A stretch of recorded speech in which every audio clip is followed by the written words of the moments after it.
अच्छा, ये जो किला जयगढ़ है, ये उन्हीं मान सिंह का है जो जोधाबाई मतलब अकबर के साथ शादी हुई थी।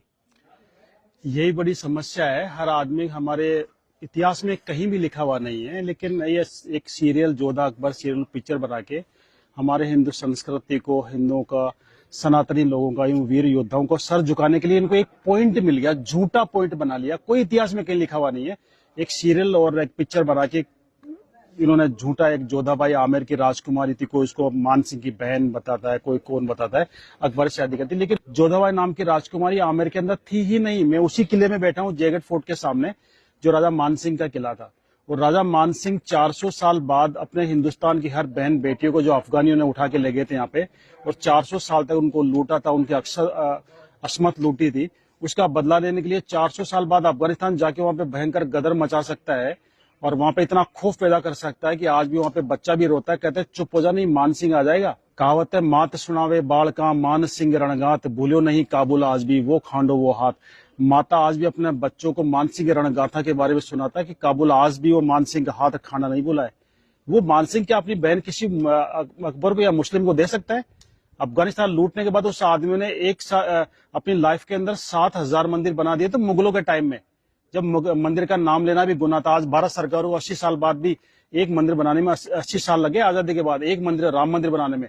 उस आदमी ने मुगलों के टाइम में, अकबर के टाइम में, जब मंदिर का नाम लेना भी गुनाह था, उस आदमी ने 7,000 मंदिर बना दिए थे। वो शख्स अपनी बहन किसी मुगल को दे सकता है? गले उतरती है आपके? ये झूठी कहानी बनाई गई है। जोधा नाम की कोई राजकुमारी थी ही नहीं। मैं आज क्लियर कर दूं आपको, जोधा आमेर के अंदर एक दासी पुत्री थी।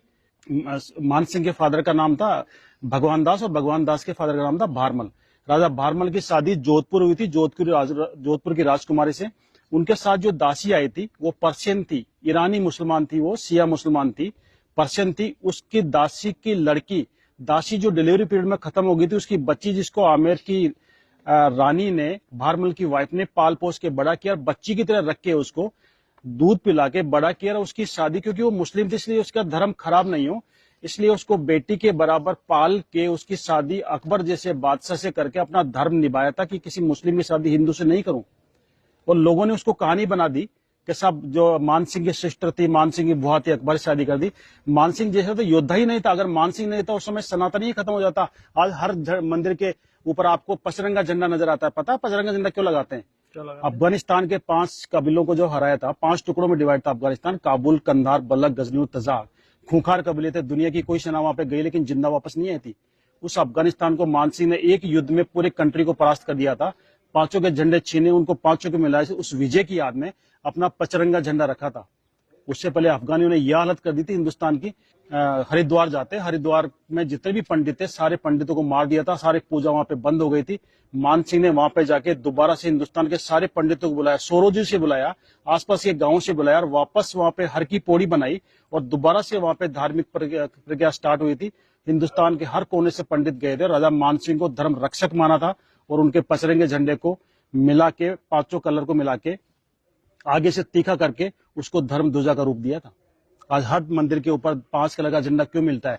ये राजा मान सिंह ने अफगानिस्तान को हराया था, उसी झंडे को धर्म ध्वजा का रूप दिया और राजा मान सिंह को धर्म रक्षक की उपाधि दी सारे हिंदुस्तान के सब पंडितों ने। धर्म बचाया अगर किसी ने तो राजा मान सिंह ने। हमें बदनाम किया जाता है, मान सिंह को बदनाम किया जाता है कि मान सिंह राणा प्रताप का साथ देते, हिंदुस्तान का इतिहास ही अलग होता। मैं बता दूं, अगर माना प्रताप के साथ अगर मान सिंह मिल जाते, उसमें हिंदुस्तान का साउथ पार्ट पूरे अफगानों के अंडर में था और उनको हराना बड़ा मुश्किल था। और उधर से मुगल और आ गए थे, मुगलों के पास वो हथियार थे, तोपे बंदूकें, जो इंडियन के पास किसी के पास नहीं थी। अगर मान सिंह राणा प्रताप से मिलते तो मुगल और पठान मिल जाते, हिंदुस्तान से नामो निशान मिटा देते हिंदुओं का और सनातन का।